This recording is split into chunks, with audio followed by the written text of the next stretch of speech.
إن الله لذو فضل على الناس ولكن أكثرهم لا يشكرون۔ بے شک اللہ لوگوں پر فضل کرنے والا ہے۔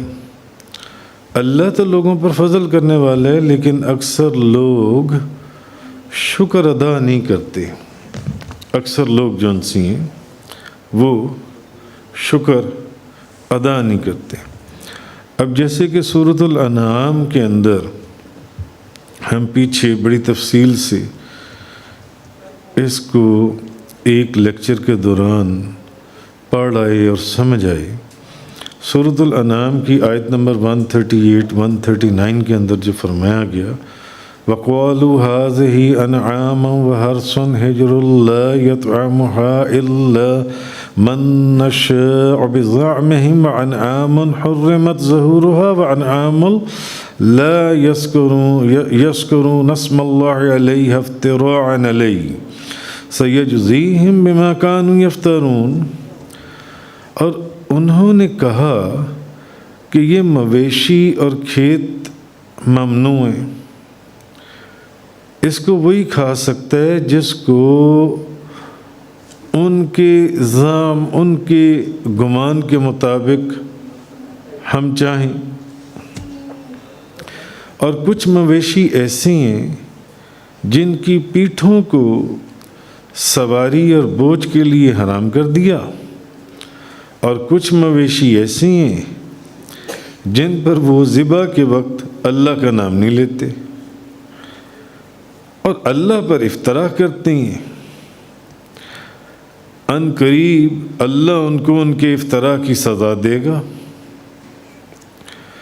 اور انہوں نے کہا کہ ان مویشیوں کے پیٹ میں جو بچہ ہے وہ ہمارے مردوں کے ساتھ خاص ہے اور ہماری بیویوں پر وہ حرام ہے، اور اگر وہ بچہ مردہ ہو تو وہ مرد اور عورتیں سب اس میں شریک ہیں۔ تو ان قریب اللہ ان کو ان احکام گھڑنے کی سزا دے گا، بے شک وہ بڑی حکمت والا اور بہت علم والا ہے۔ تو اب اس آیت کے اندر جو آج کی یہ جو دو آیتیں ہیں، آیت نمبر 59 اور 60، جس کے اندر اللہ نے فرمایا کہ آپ کہیے کہ اللہ نے تمہارے لیے جو رزق نازل کیا بس تم نے اس میں سے بعض کو حرام اور بعض کو حلال قرار دے دیا۔ جو رزق اللہ نے تم پر نازل کیا تم نے اپنی مرضی سے اس میں سے کچھ رزق کو حلال کر دیا اور کچھ کو حرام کر دیا۔ تو آپ کہیے کہ کیا اللہ نے تمہیں اس چیز کا حکم دیا تھا، یا تم اللہ پر جھوٹا بہتان باندھ رہے ہو کہ یہ تو چیز حلال ہے اور یہ چیز حرام ہے؟ اور آگے فرمایا کہ جو لوگ اللہ پر جھوٹا بہتان باندھ رہے ہیں تو پھر ان کا قیامت کے متعلق کیا گمان ہے؟ ان چیزوں میں تو جھوٹ بول رہے ہو اللہ کے اوپر، تو پھر قیامت کے متعلق کیا گمان ہے؟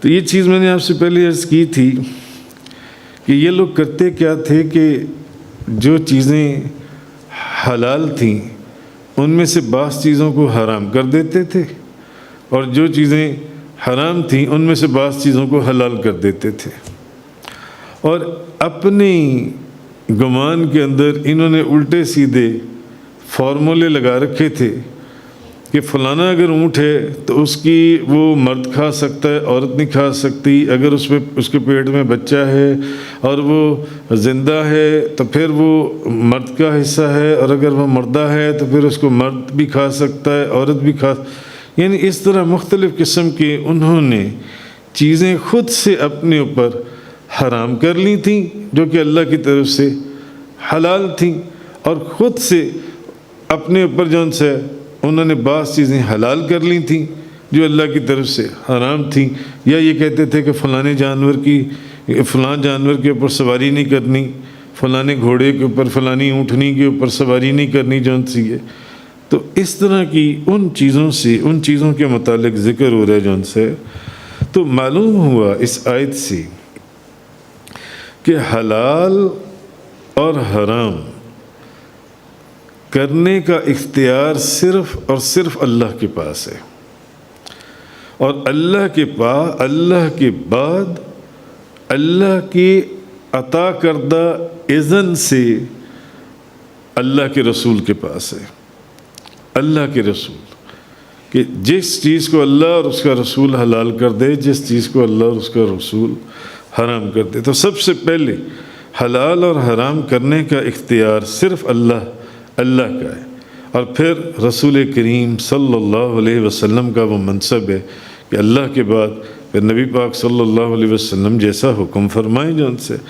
تو یہ کسی شخص کے پاس یہ اختیار نہیں ہے. اللہ کو اور اللہ کے رسول کو چھوڑ کر پھر یہ کسی اور شخص کے پاس اختیار نہیں ہے. ہاں اللہ کے رسول اللہ کے اذن سے جس چیز کو حلال کر دیں، جس چیز کو حرام کر دیں جو ان سے، تو وہ اپنی طرف سے کسی چیز کو حلال یا حرام کر دے. اس کے بعد فرمایا کہ اور جو لوگ اللہ پر بہتان باندھ رہے ہیں تو ان کا قیامت کے متعلق کیا گمان ہے. یعنی جو لوگ یہ سمجھتے ہیں کہ قیامت کے دن ہم جو کچھ بھی کر رہے ہیں ہمیں اس کی کوئی پوچھ نہیں ہوگی، ہم سے اس کا کوئی سوال نہیں کیا جائے گا، تو کیا ان کو بغیر سزا کے چھوڑ دیا جائے گا؟ قیامت کے متعلق ان کا کیا خیال ہے جن سے؟ اور یہ جو لوگ دنیا میں اللہ پر بہتان باندھتے ہیں، کیا ان کو قیامت والے دن کوئی سزا نہیں دی جائے گی؟ ان سے کوئی پوچھ گچھ نہیں ہوگی، کوئی سوال جواب نہیں ہوگا؟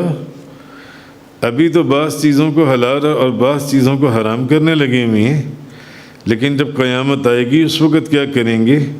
اس وقت کہاں جائیں گے؟ کیا ہمارے سوال سے یہ بچ جائیں گے یا اس سزا سے بچ جائیں گے جو یہ جھوٹ باندھنے لگے ہوئے ہیں اللہ کے اوپر؟ آگے فرمایا بے شک اللہ لوگوں پر فضل کرنے والا ہے.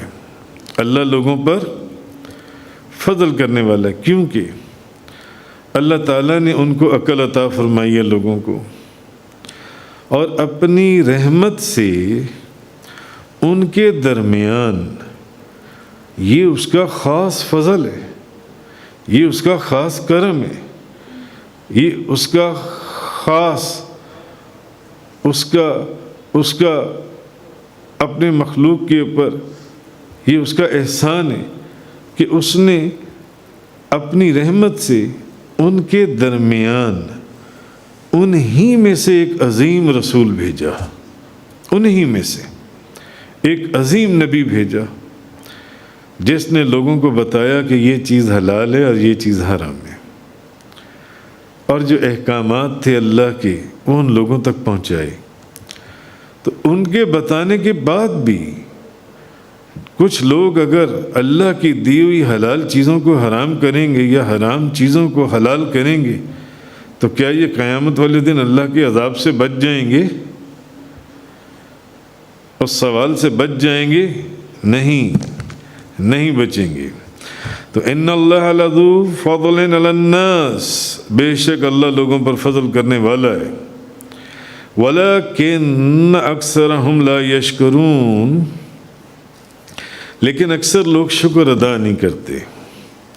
پھر فرمایا لیکن اکثر لوگ شکر ادا نہیں کرتے، یعنی یہ لوگ اللہ کی بھیجی ہوئی ہدایت کی قدر نہیں کرتے، نا قدری کرتے ہیں، اور اس کے رسول کی پیروی نہیں کرتے. اور اللہ تعالیٰ نے ان کو جو نعمتیں عطا فرمائی ہیں اپنی مرضی سے، جس کانٹیکس میں بات ہو رہی ہے، اپنی مرضی سے ان میں سے بعض کو اپنے پر حرام کر لیتی ہیں اور بعض کو اپنے پر حلال کر لیتی ہیں. اللہ نے جو نعمتیں عطا فرمائی ہیں، اور فضول کی اپنے اوپر تنگی کرتی ہیں.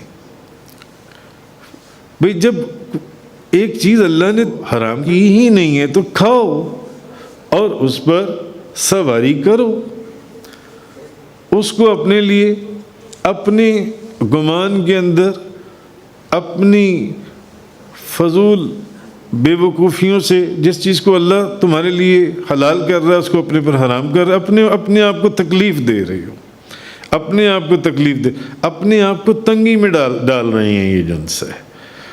تو اور جس چیز کو حرام کر دیا اس کو اپنے پر حلال کر رہے ہو جن سے. ایسا نہ کرو، کیوں اپنے آپ کو تکلیف دے رہی ہو، کیوں اپنے آپ کو اس طرح کر رہے ہو جن سے؟ کیونکہ بعض مشرکین جو تھے وہ بعض حلال جانوروں کو بھی اپنے پر حرام انہوں نے کر لیا تھا۔